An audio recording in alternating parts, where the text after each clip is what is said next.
Fred Film Radio, I'm Matt Micucci from the 79th Venice International Film Festival, and I'm very pleased to be joined by Nikolaj Kaas and Ida Engvoll. Thank you very much for joining us, first of all. Thank you. It's a really special occasion because we are going to be visiting a very sinister kingdom today, as you guys are here presenting Lars von Trier's latest masterwork, which is the Kingdom Exodus. Now, guys, this is sort of an obligatory question, but would you mind sort of introducing to the viewers the characters that you play, so that because they're very fascinating and strange in their own ways, I think. Yeah, it's so much fun that it's so many characters, and it's an ensemble very much. I'm playing a hacker it's a Swedish. It's important that it's a Swedish hacker in the basement of the kingdom. So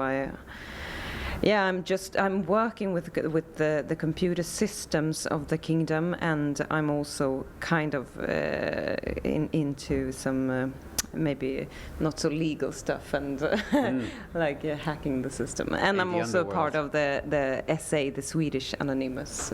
Right. Yeah. Yes. And so. And I play Philip Neighbor, who's a neurosurgeon. Right. And he's definitely the king of the ward and the hospital until Helmer shows up. Right. And so he has a bad temper. Yeah. And he has a problem about paying people telling him what to do. Mm-hmm. And he's very. I mean, this is where the fight between Sweden and Denmark starts, because it's just like when he comes in, it's just like a club, and I definitely is one of those who's fighting for the club of being a Dane, and how proud that is. So for some apparent reason, that is a big issue in this show about the fight between Sweden and Denmark. And from an ignorant standpoint, such as myself, because I'm not from either Sweden or Denmark, but is it really like that significant, the kind of cultural clash between the two countries?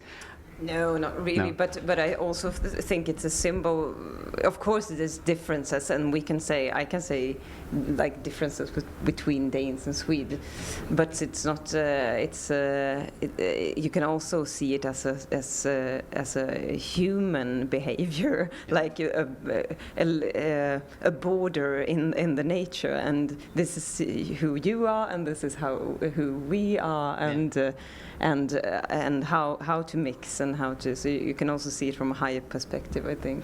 I guess we talked about this being sort of an ensemble cast. The way I see it is also as a microcosm. It's very significant too that it takes place in a hospital too, because we associate the hospital with maybe vulnerability and just humanity at large. Yeah. But it does feel like a microcosm when we watch it. Does it feel like that when you guys are actually making it?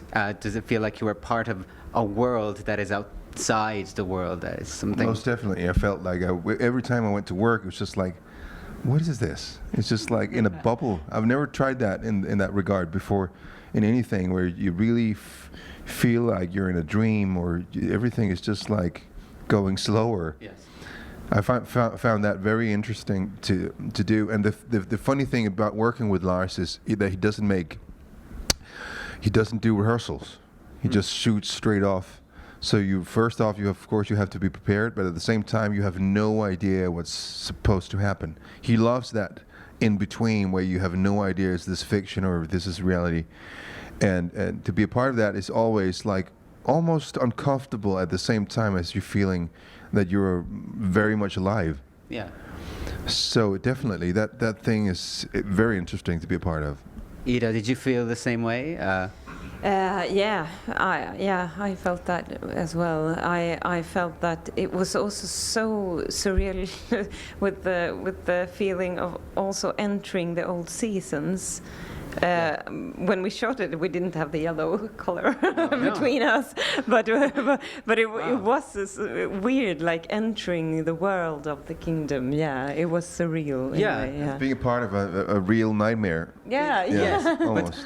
But that is interesting, because I did wonder whether, as you're working maybe because there's so much in the kingdom as a series, as a work, that there were specific things that tapped into your own personal fears. Did you find that maybe you encountered them along the way? Well, hospitals. I have a problem with hospitals, definitely. For me, maybe bureaucracy as well. Yeah, you're right. Absolutely, absolutely. That the rules are rules, and you come into a club, and this is how it works here, and there's no chance that you can survive this. You're just doomed from the beginning. That's right. That's also something I can relate to. Did you encounter anything? Yeah, of course, and it was also like in the middle of the burning pandemic. It was really like, and the hospital is the hospital where it all the drama is. So it was also like surreal mixing.